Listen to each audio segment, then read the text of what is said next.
말씀이 있는 교회, 그 말씀 전하는 교회, 말씀대로 살아가는 교회, 말씀의 빛 교회. 복종이 아닌 순종이라는 제목으로 함께 말씀을 나누고자 합니다. 골로새서는 지난주에도 말씀을 드렸지만 바울이 9개의 각 교회들에 보낸 교회의 서신 중에 하나죠.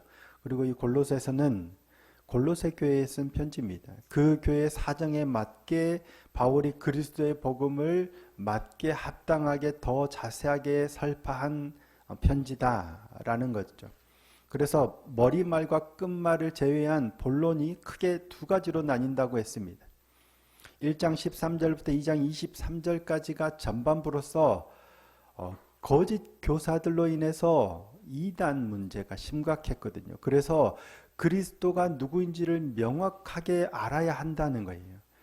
그리스도께서 어떤 분이신지 그 탁월성, 창조주시며 하나님과 동일하신 분이시며 그러한 그리스도의 탁월성에 대해서 선포했죠. 그래서 그리스도를 바르게 알고 바르게 믿어야 한다. 약간 교리적인 설명이었습니다. 그리고 오늘 본문이 포함된 후반부 3장 1절부터 4장 6절까지는 이 본론 둘 중에 후반부인데 그리스도인으로서 마땅히 살아야 될 실천적인 권면을 기록하고 있습니다. 그리스도가 어떤 분이신지에 대해서 명확히 밝히고 그리스도를 믿는 백성으로서 성도로서 어떤 삶을 살아야 하느냐를 밝히고 있는 게 후반부입니다. 그 중에서 오늘 본문은 거의 마지막 부분으로 뭘 권면해요? 기도. 신앙적인 삶을 바르게 살아가도록 하기 위해서 반드시 필요한 기도를 권면하고 있습니다. 우리가 바울의 마지막 권면을 잘 살펴보므로 우리의 기도를 좀 돌아보고 점검하고 우리도 바르게 기도 생활을 함으로써 기도의 능력을 마음껏 누리는 그런 삶이 되기를 소원합니다. 자, 바울의 기도에 대한 권면은 오늘 본문에서는 크게 두 가지입니다. 자, 2절 말씀을 다시 한번 함께 읽어보실까요? 오늘 본문 2절 말씀입니다. 시작. 기도를 계속하고 기도에 감사함으로 깨어 있으라. 기도를 계속하고 기도에 감사함으로 깨어 있으라는 거예요. 이게 두 가지입니다. 오늘은 이게 다예요. 기도를 계속하라 라는 말이죠. 개역 한글에서는 뭐라고 했는지 기억하세요 혹시? 기도에 항상 힘쓰라 였어요. 기도를 계속하고 기도에 항상 힘쓰고 원어를 찾아봤더니 프로스 카르테레이테입니다. 프로스는 전치사예요. 뭐뭐 하는 동안이라는 전치사와 또 견디어내다라는 동사가 합해진 거예요. 합성어예요. 그래서 확고부동하게 지속하다, 전념하다라는 의미를 가진 거예요. 그러니까 기도를 전념하라는 거예요. 이 단어가 앞에서도 여러 번 사용됐는데 대표적으로 언제 쓰였냐면 예수님께서 부활 승천하신 후에 120명의 제자들이 마가의 다락방에 모여서 뭐예요? 기도하기에 힘썼어요. 기도에 전무했어요. 그때 이 단어가 쓰인 겁니다. 그리고 또 하나, 사도들이 열심으로 여러 가지 일들을 할 때 사람들이 너무 많아지니까 문제가 생겼죠. 히브리파와 헬라파 사이에 구제에서 문제가 생겼어요. 그래서 사도들이 집사를 7명을 선출해서 그 일은 집사들에게 맡기고 자신들은 뭘 하겠다는 거예요? 말씀을 전하는 일과 기도하기에 힘을 쓰겠다. 전념하겠다. 전무하겠다. 기도하기에 전무하겠다라고 할 때 프로스, 아까 뭐라고 했죠? 그 단어가 쓰였어요. 헬라어라 저도 잘 모르겠어요. 기억이 잘 안 납니다. 프로스 카르테레이테.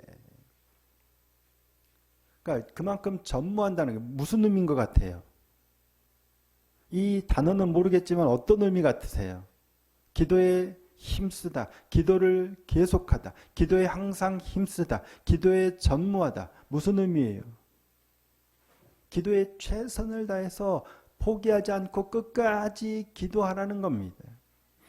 기도를 하는 자세가 첫 번째 자세가 바로 이겁니다. 대충 하다 마는 게 아니라 온 마음을 다해서 포기하지 않고 끈질기게 끝까지 중도에 응답되지 않는다고 뭐 낙심하거나 회의감이 들어서 포기하거나 하지 않고 하나님에 대한 믿음을 가지고 끝까지 끈질기게 간구하라는 거예요. 그러니까 기도할 때 사도 바울이 지금 골로새 교회에 권면하고 있는 기도에 대한 자세 두 가지는 첫째가 뭐냐면 끈질기게 끝까지 열정적으로 포기하지 말고 예수님께서도 뭐라고 하셨습니까? 구하고 또 구하라. 그런 말씀들을 많이 하셨어요. 누가복음에는 아예 모아놓기도 했어요. 구하라, 찾으라, 두드리라 그랬죠. 마태복음 7장 7절 말씀입니다. 대표적인 말씀이죠. 함께 한번 읽겠습니다. 시작. 구하라, 그리하면 너희에게 주실 것이요. 찾으라, 그리하면 찾아낼 것이요. 문을 두드리라, 그리하면 너희에게 열릴 것이니. 구하고 찾고 두드리고 비슷한 의미죠. 비슷한 의미의 표현을 3번이나 반복한 건 뭐예요? 그만큼 구하라는 거예요. 구하고 찾고 두드리고 얻을 때까지 계속 간구하고 간청하라는 거예요. 열심히 포기하지 말고 기도하라는 거예요. 그런 의미에서 한 가지 비유를 드시죠. 어떤 사람에게 벗이 있는데 벗이 이 밤중에 찾아옵니다. 그런데 이 벗을 대접할 게 없어요. 그래서 누구를 찾아가요? 또 다른 벗에 밤에 찾아갑니다. 그런데 이 벗은 문이 이미 닫혔고 아이들과 함께 침상에 이미 누웠어요. 근데 문을 막 두드리면 벗이요. 내게 벗이 왔는데 대접할 게 없습니다. 떡 3덩이만 좀 빌려달라. 그러면 어떻게 할까요? 빌려줄까요? 안 빌려줄까요? 빌려준다는 거예요. 왜 빌려줘요? 저녁에 온 사람들이 벗이니까 친하니까 그 친분으로 인해서 빌려주는 거예요? 아니라고 했죠. 뭐라고 표현하세요? 간청함 때문이다. 자, 누가복음 11장 8절입니다. 내가 너희에게 말하노니 비록 벗됨으로 인하여서는 일어나서 주지 아니할지라도 그 간청함을 인하여 일어나 그 요구대로 주리라. 친구 관계 때문에서는 혹시 안 일어날지라도 간청함으로 인해서 줄 거라는 거예요. 우리가 흔히 생각하는 간청함의 의미겠죠. 물론 또 다른 해석들도 있습니다. 자신은 그 당시의 유대 문화에서 뭐 이런 해석들도 있습니다. 그럼에도 불구하고 여기서 기본적으로 우리가 느끼는 건 뭐냐면 벗됨으로 인하여는 주지 않을지라도 간청함으로 인해서 주니까 가서 간청하고 또 간청하라는 거예요. 기도에 대한 자세죠. 어쨌든 구하라는 거예요. 그러면서 무슨 말씀을 하세요? 아버지가 아들이 뭘 달라 하는데 뱀을 주겠느냐 말씀하시죠. 자, 누가복음 11장 11절에서 13절입니다. 너희 중에 아버지 된 자로서 누가 아들이 생선을 달라 하는데 생선 대신에 뱀을 주며 알을 달라 하는데 전갈을 주겠느냐. 너희가 악할지라도 좋은 것을 자식에게 줄 알거든 하물며 너희 하늘 아버지께서 구하는 자에게 성령을 주시지 않겠느냐 하시니라. 동일한 말씀을 마태복음에서는 아버지께서 구하는 자에게 좋은 것을 주시지 않겠느냐 말씀하세요. 무슨 말씀이에요? 구하라는 거잖아요. 악한 자라도 자식이 구하면 좋은 걸 주는데 하늘 아버지께서 우리 하나님 아버지께서 구하는 자에게 좋은 것을 주시지 않겠느냐는 거예요. 구하고 찾고 두드리라는 거예요. 그러면 주실 거라는 말씀입니다. 기도하는 자세, 기도하는 자의 자세 첫 번째는 이겁니다.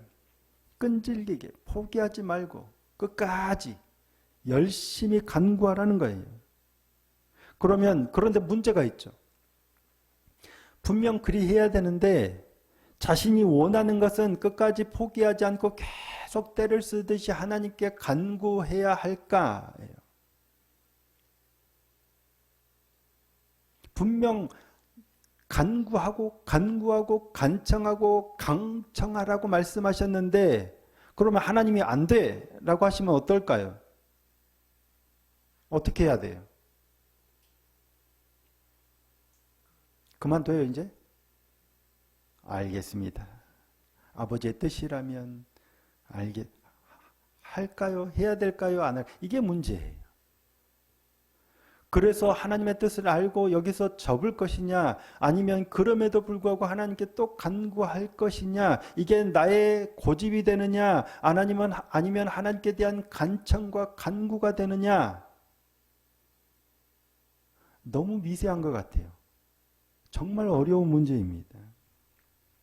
그래서 기도하는 자세 두 번째, 바울이 뭐라고 얘기합니까? 기도에 감사함으로 깨어 있으라고 합니다.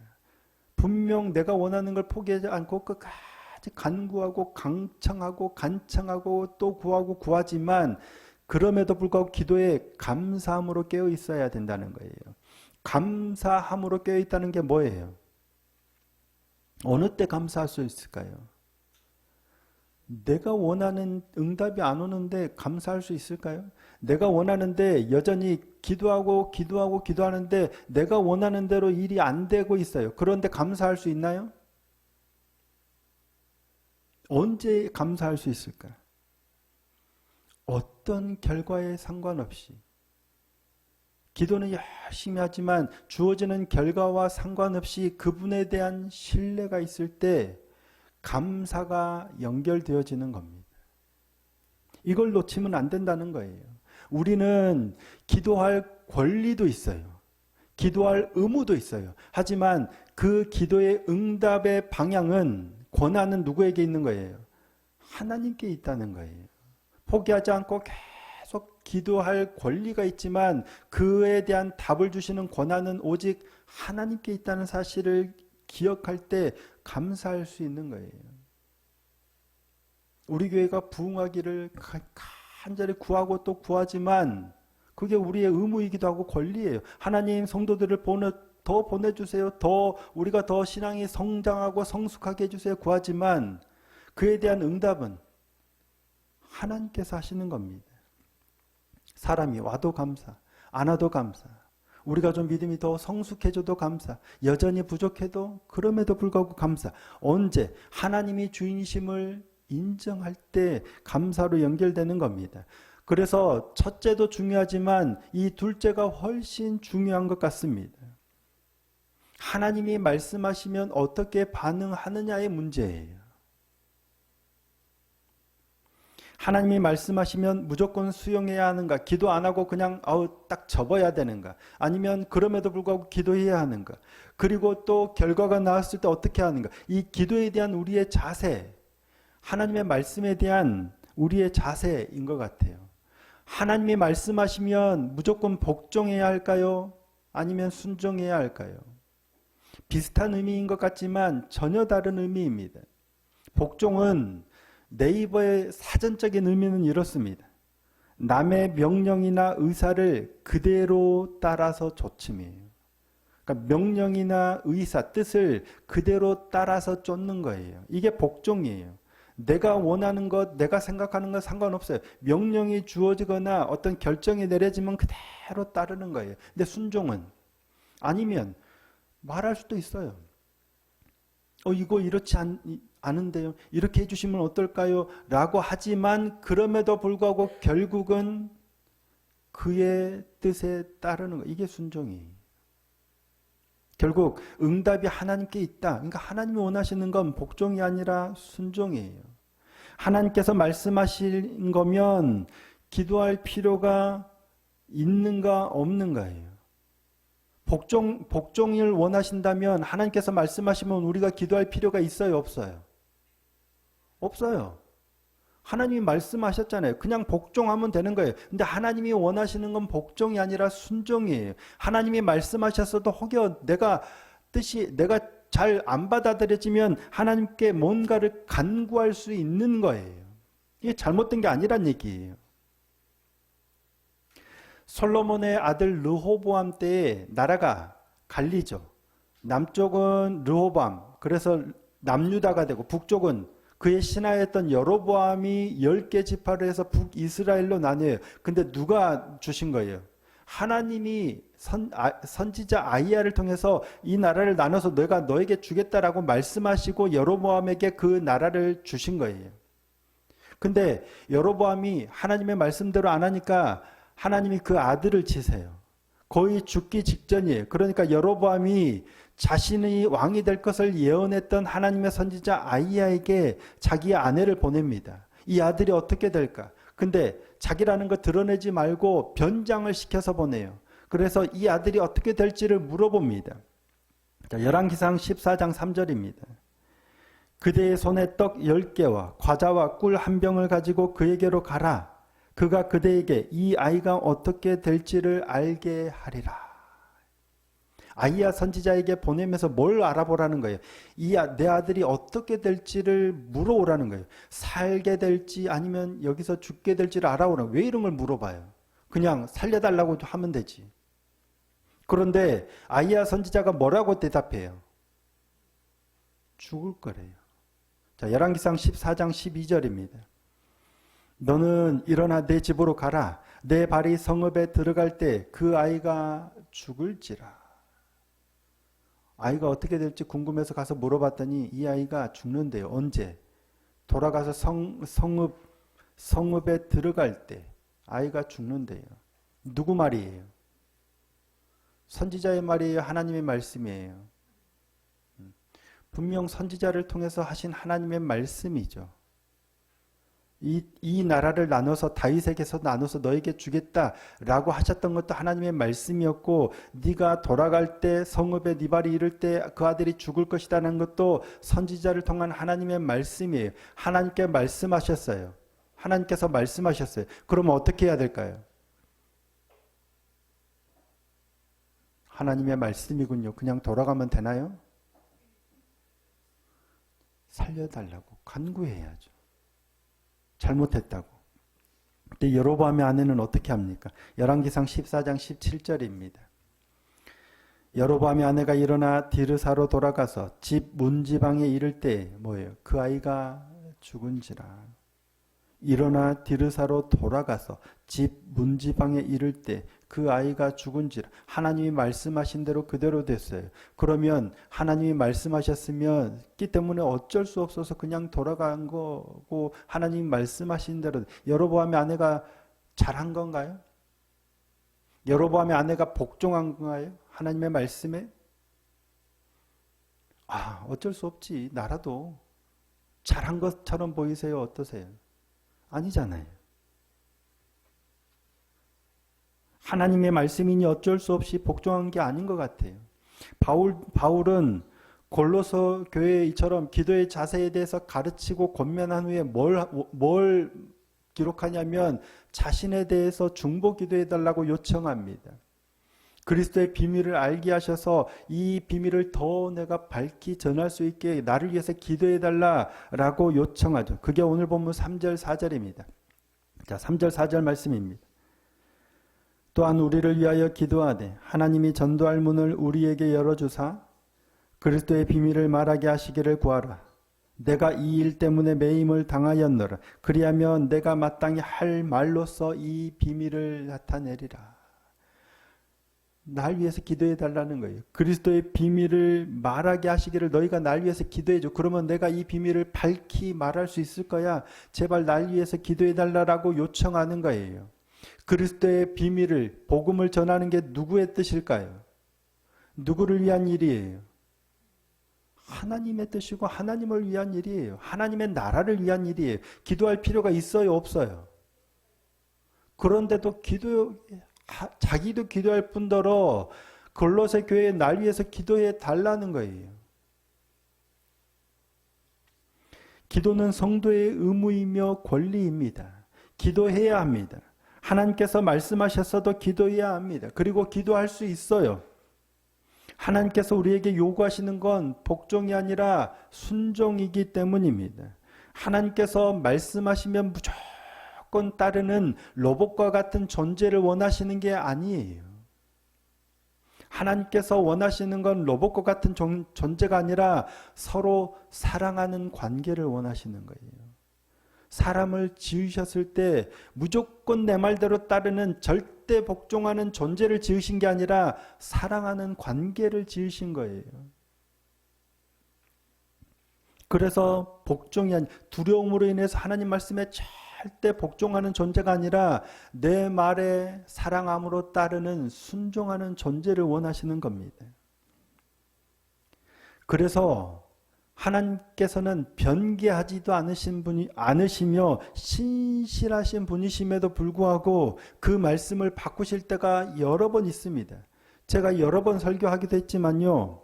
하나님께서는 우리의 간구에 귀를 기울이시고 하신 말씀을 돌이키셔요. 물론 주겠다고 하고 축복하겠다 하신 말씀을 돌이키진 않아요. 하지만 벌하겠다 하신 말씀은 많이 돌이킵니다. 애굽에서 인도해낸 백성들이 금송아지를 만들어 놓고 막 이게 우리를 인도해낸 신이다면서 춤추며 뛰놀고 예배할 때 하나님이 엄청나게 진노하시죠. 내가 저들을 진멸하겠다. 그리고 너를 큰 민족이 되게 하겠다. 모세에게 말씀하세요. 자, 출애굽기 32장 10절입니다. 그런즉 내가 하는 대로 두라. 내가 그들에게 진노하여 그들을 진멸하고 너를 큰 나라가 되게 하리라. 누가 하신 말씀이에요? 하나님이 하신 말씀이잖아요. 우상, 금송아지 만들어 놓고 그게 하나님이라고 자기들을 애굽에서 인도해낸 신이라고 말도 안 되는 짓을 내가 진노해서 그들을 멸하겠다. 하나님이 말씀하셨어요. 너무나도 화가 나서 말씀하셨어요. 돌이키세요, 안 돌이키세요? 돌이키십니다. 언제?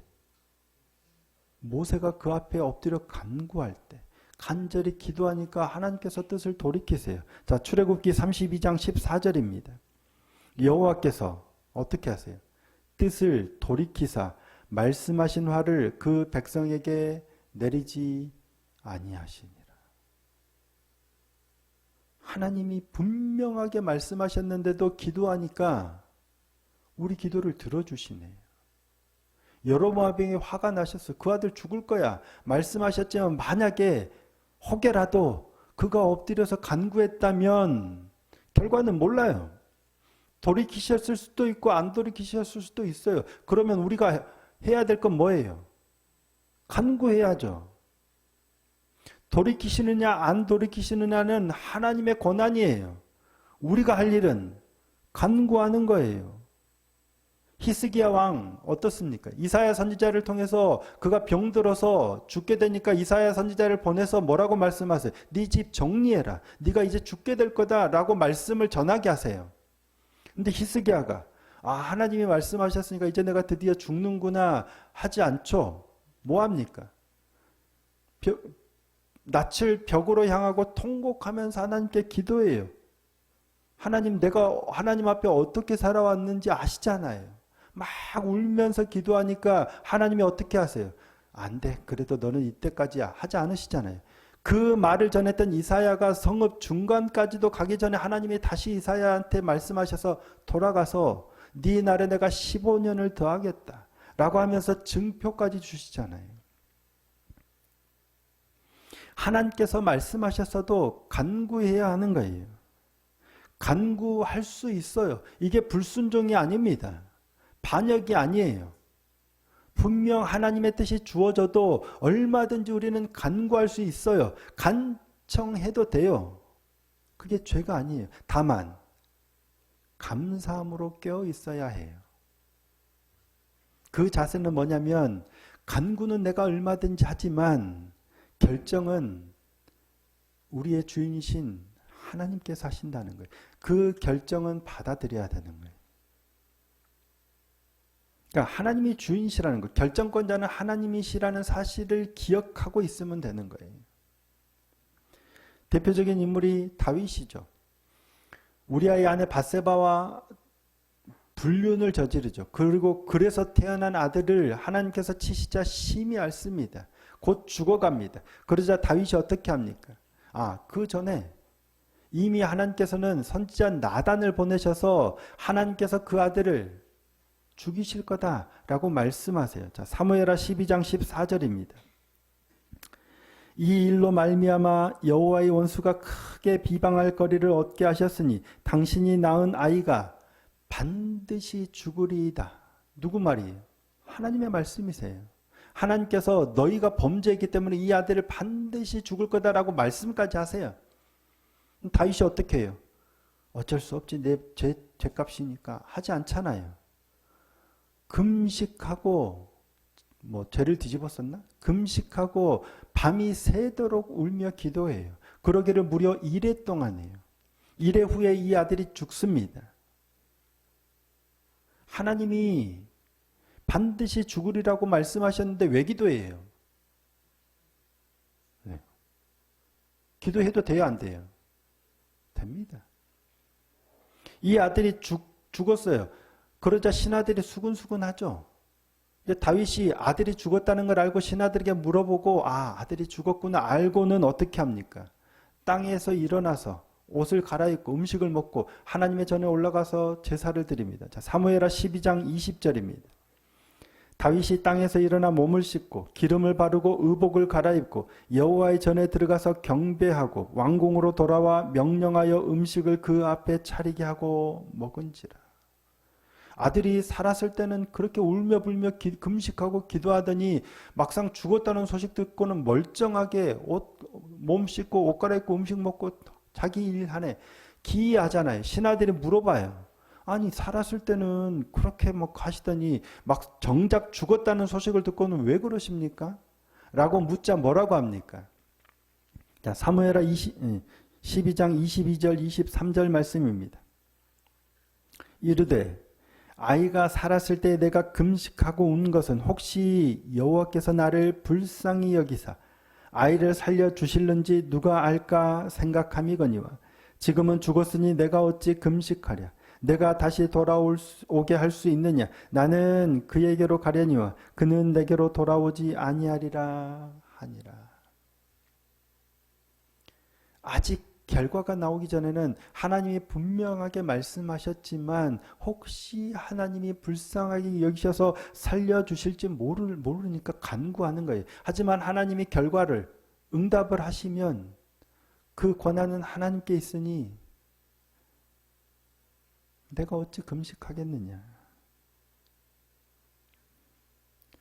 기도하는 자세입니다. 포기하지 않고 끝까지 간구하고 간청하는 게 우리의 의무이면서도 권리입니다. 그럼에도 불구하고 그 권한은 하나님께 있다는 사실을 잊지 않는 겁니다. 그래서 응답에는 순종하는 겁니다. 복종이 아니고 순종의 의미가 무엇인지를 다시 한번 깊이 새기는 저와 여러분이 되기를 소망합니다. 하나님이 말씀하셨을 때 복종이 아닌 순종이 어떠한 것인지, 그러므로 기도를 계속하고 기도의 감사함으로 깨어있어 하나님과 더 깊은 관계를 누려가고 그 능력을 우리 삶 가운데 누려가는 복된 믿음의 삶이 될 수 있기를 예수님의 이름으로 축복합니다.